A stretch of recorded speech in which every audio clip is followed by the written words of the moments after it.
नमस्कार। गौतम बुद्ध और एक चरित्रहीन स्त्री की कहानी आज के समय में भी उतना ही उचित ठहरता है जितना कि उस समय ठहरता था। एक बार गौतम बुद्ध किसी गांव में गए हुए थे तो वहां की एक स्त्री ने गौतम बुद्ध से पूछा, देखने में आप अच्छे दिखते हैं और एक राजकुमार जैसे दिखते हो, आपने जवानी में ही क्यों गेरुआ वस्त्र धारण कर रखा है? तो गौतम बुद्ध ने जवाब दिया कि मुझे कुछ प्रश्नों के उत्तर चाहिए थे जो मुझे नहीं मिल रहे, जिसके कारण मैंने गेरुआ वस्त्र धारण कर लिया और संन्यास ले लिया। इसके आगे गौतम बुद्ध ने कहा कि हमारा शरीर युवा और आकर्षक है, एक दिन ऐसा भी आएगा कि मैं व्रत हो जाऊंगा और फिर बीमार पड़ूंगा और एक दिन मेरी मृत्यु हो जाएगी।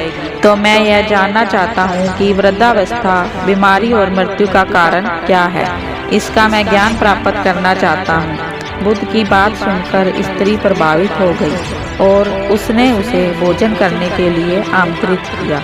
जैसे ही यह बात गांव वालों को मालूम हुई तो गौतम बुद्ध ने उस स्त्री के पास भोजन करने जाएंगे तो उन सभी ने उनसे कहा कि आप उस स्त्री के पास ना जाएं, यह स्त्री चरित्रहीन है।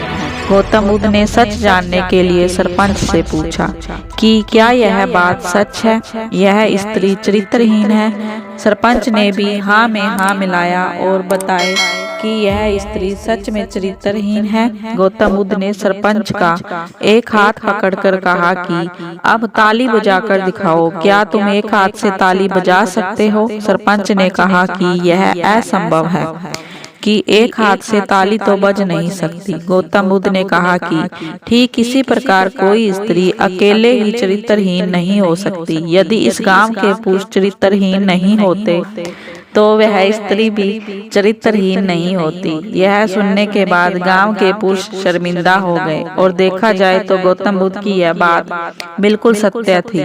यह बातें आज के समय में भी उतनी ही उचित है और ज्ञानवर्धक है। यदि ज्ञान की बातें जानना चाहते हो तो हमारे चैनल को सब्सक्राइब करें एवं लाइक करके आगे से आगे शेयर करें। धन्यवाद।